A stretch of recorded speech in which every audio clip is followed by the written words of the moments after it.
Magandang araw po sa bawat isa sa inyo. Welcome back to our 365 Daily Devotions. Natutuloy po natin yung ating series about God's generous provision. So this week po natunghayan natin yung Diyos natin talagang generous mapagbigay sa lahat. Dahil po generous ang ating Diyos, gusto niya yung kanyang mga anak generous din. Kung mapagbigay ang ating Diyos, dapat mapagbigay din tayo sa ating kapwa. God is the source of all blessings. Kaya tayong lahat dapat todo bigay sa ating kapwa kasi lahat ng meron tayo nanggagaling din naman sa Diyos.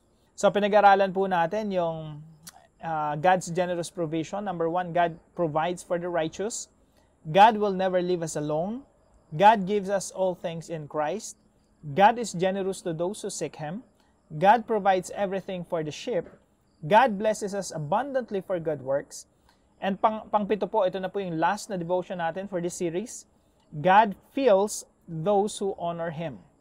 Ang Diyos po ang nagpupuno sa mga taong nagpaparangal sa Kanya. Pinaparangalan siya. So ano po yung konteksto nito? Now, aralin po natin yung Proverbs chapter 3 verse 9 through 10. Sabi po rito, honor the Lord with your wealth. Honor, parangalan ng ating Diyos sa pamamagitan ng ating kayamanan. With the first fruits of all your crops. Then your barns will be filled to overflowing, and your vats will brim over with new wine. Sa Tagalog po, parangalan mo ang Panginoon mula sa iyong kayamanan, at ng mga unang bunga ng lahat mong ani. Sa gayoy mapupuno ng sagana ang iyong imbakan, at aapawan ng bagong alak ang iyong mga sisidlan. Apaganda po ng verse na ito. No? Ito po ay pangako ng Diyos sa kanyang mga salita na pwede nating panghawakan. Now, ito po yung ating pinakaunang katuruan ngayong araw. Number 1, God is the owner of our lives and possessions. Mga kapatid, wag po nating isipin o wag tayong mamuhay sa isang ilusyon na tayo merong pagmamayari dito sa mundo. Ang katotohanan po niyan, wala po tayong pagmamayari sa mundo na hindi natin tinanggap sa Diyos. Lahat po ng meron tayo ay galing sa Diyos, and God is the ultimate owner of everything. God is the ultimate owner of our lives, and He is the ultimate owner of all our possessions. Kaya po sinasabi ng banal na kasulatan, the earth is the Lord's and everything in it, the world and those who live in it. So pag may-ari ng Diyos lahat ng bagay, buong mundo, at lahat ng naninirahan sa buong mundo, sa makatuwid. Ang Diyos ang may-ari sa lahat ng tao, at lahat ng kanilang mga possessions o pagmamay-ari. So isipin niyo po yan. Ang Diyos ang nagmamay-ari sa tao at sa lahat ng pagmamay-ari ng tao. At meron pang mas matindi po dyan. Ang mas matindi po dyan, kung ikaw ay Kristiyano, taong iniligtas ng ating Panginoong Jesucristo, ikaw ay pagmamay-ari ng Diyos ng 2 beses. Bakit po 2 beses tayong pagmamay-ari ng Diyos? Unang-una po, tayo ay pagmamayari ng Diyos sapagkat ang Diyos ang lumikha sa atin. Okay? Pagmamayari tayo ng Diyos because He is our Creator. Now, tayo nagkasala, nagpakalayo-layo sa Diyos, nagrebelde sa Diyos, at dahil dyan, tayo ay tinubos ng ating Diyos sa pamamagitan ng sariling dugo ng ating Panginoong Jesucristo. Binayaran tayo ng sariling dugo ng ating Panginoong Jesucristo. Sa makatuwid, tayo pagmamayari ng Diyos ng 2 beses. Una, dahil nilikha niya tayo. Pangalawa, dahil tinubos niya tayo. So wala talaga tayong possessions. Wala talaga tayong pagmamayari dito sa mundo. Lahat pagmamayari ng Diyos. Number 2, God deserves the first part of our wealth. Kaya sinasabi po ng verse na ito, honor the Lord with your wealth. Pagmamayari ka ng Diyos eh. Pagmamayari ng Diyos lahat ng yung inaangkin ngayon na, minsan pinagdadamot natin sa Diyos. Lahat yan pagmamayari ng Diyos yan. So honor the Lord with your wealth and the first fruits of all your crops. Buti nga, sa Bible, ang hinihingi ng Diyos, parte lang. During the time, sa Old Testament, no, meron silang tithings, meron silang, marami silang klase ng offering. At portion lang yung hinihingi ng Diyos. Pero, sa panahon natin ngayon, tandaan natin, hindi ibig sabihin na may binigay ka sa Panginoon, yung natira sa iyo, hindi pa rin pagmamayari ng Diyos. Lahat pagmamayari pa rin ng Diyos. Meron lang kanya-kanyang paggagamitan. Halimbawa, yung ibinigay mo para sa gawain ng Panginoon sa iglesia, dun yun. Kumbaga dun mapapakinabangan yun. Pero yung natirang pera sa'yo, para pa rin yan sa gawain ng Diyos sa iyong pamilya. Kaya yung pang-grocery mo, gawain pa rin ng Diyos yon sa iyong pamilya. Kasi ang pinaghaharian ng Diyos, hindi lang naman church activities, pati family activities din. Kasi ang Panginoon, Panginoon ng lahat. Kaya lahat ng pera natin sa Panginoon at dapat gamitin natin para sa kaluluwalhati ng Panginoon. So, yun yung concept.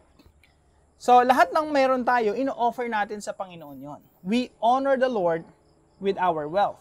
Now, yung first fruits dito, kasi ito ay Old Testament, ito ay ginagamit para sa tustusan yung pangailangan sa temple, yung first fruits nila.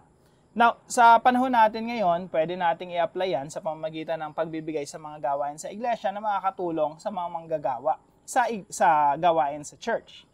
So, marami pong application yan mga kapatid. Ang pinakapuntos natin dito, huwag tayong maging madamot sa Diyos.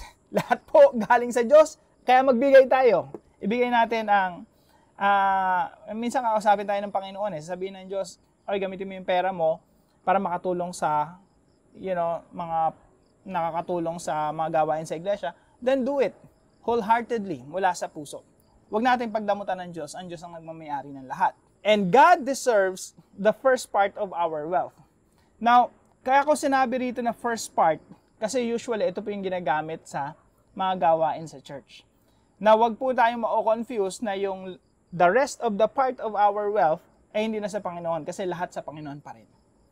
So, ang point lang natin dito, pag mayroong mga gawain sa church ninyo, wag niyo ipagdamot yung meron kayo. Lahat galing sa Panginoon. And remember this, the Lord will bless you even more kapag tayo nagpapagamit pag pinapagamit natin yung ating sarili at ang mga ating ari-arian sa kaluwalhatian ng ating Panginoon. Number 3 po, God fills us with overflowing blessings. Tingnan niyo po yung sinasabi ng banal na kasulatan. Honor the Lord with your wealth, with the first fruits of all your crops. Parangalan mo ang Panginoon mula sa iyong kayamanan at ng mga unang bunga ng lahat mong ani. Ano po ang kasunod nito sa verse 10? Tingnan niyo po yung pagkakasunod, verse 9 and verse 10. Sa gayoy, mapupuno ng sagana ang iyong imbakan at aapawan ng bagong alak ang iyong mga sisidlan.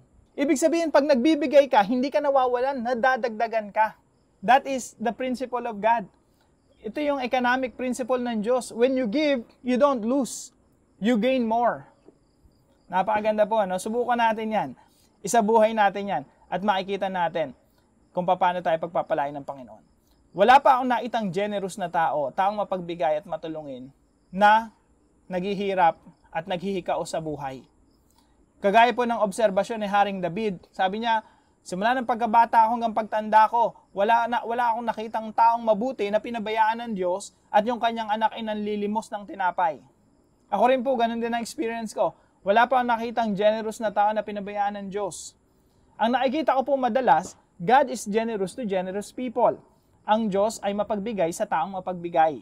So sabi po rito, honor the Lord with your wealth, with the first fruits of all your crops. Ang kasunod po nito, then you will gain more. Then your barns will be filled to overflowing, and your vats will brim over with new wine. Pag nagbigay ka, hindi ka nawalan, nadagdagan ka. Subukan po natin ito isabuhay. Maging parte ng ating buhay yung pagiging mapagbigay. God fills us with overflowing blessings. And I think ito po yung Christian life, mga kapatid.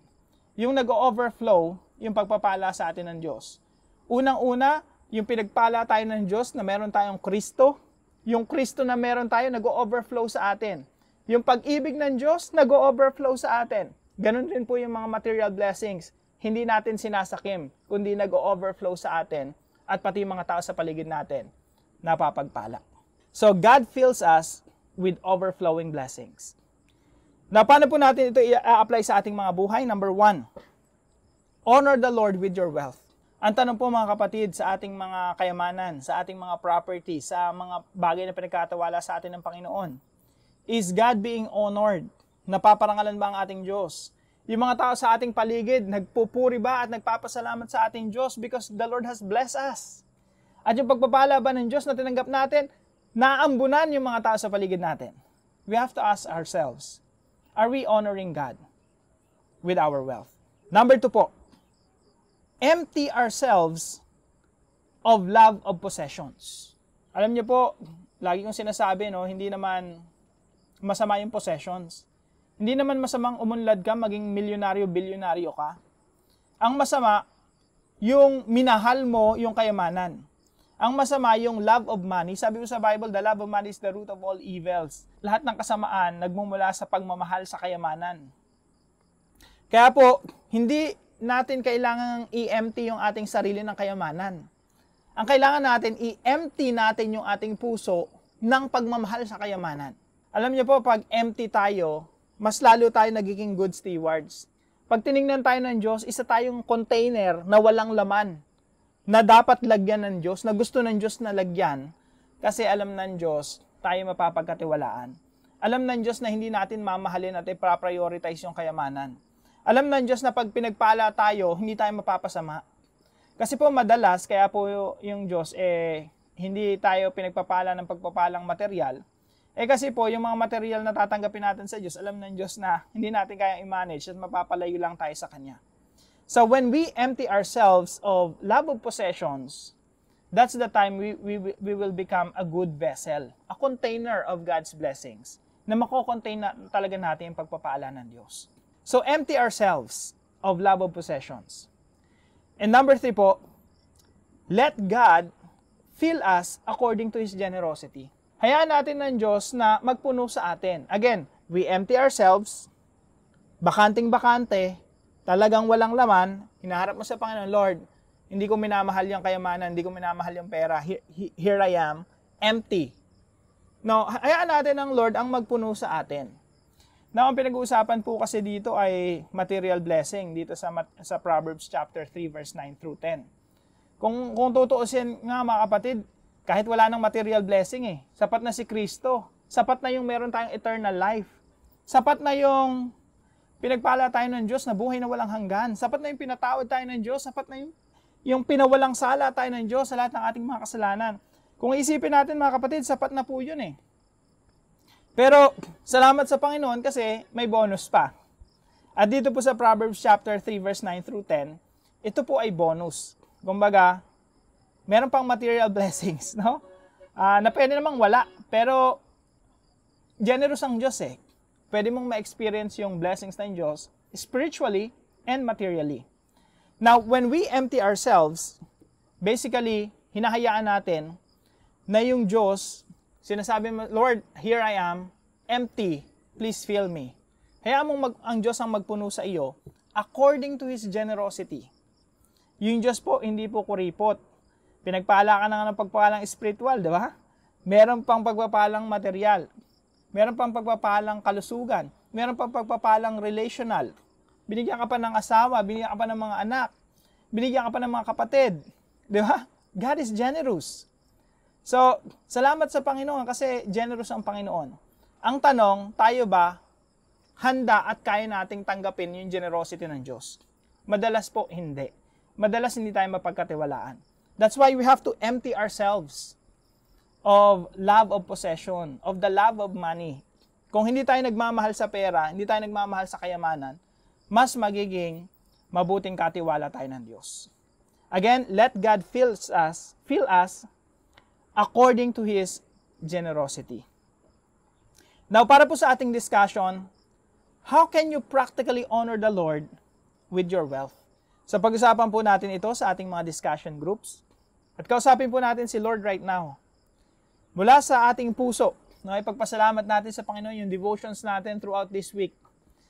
Nawa ito ay maisabuhay natin. Nawa ito ay tumimo at maitanim sa ating mga puso bilang mga buto na lalago at maisasabuhay natin. At kausapin mo natin si Lord with this prayer mula sa puso natin. Sabihin natin ito sa Panginoon. Heavenly Father, I acknowledge that you are the owner of my life and all I have.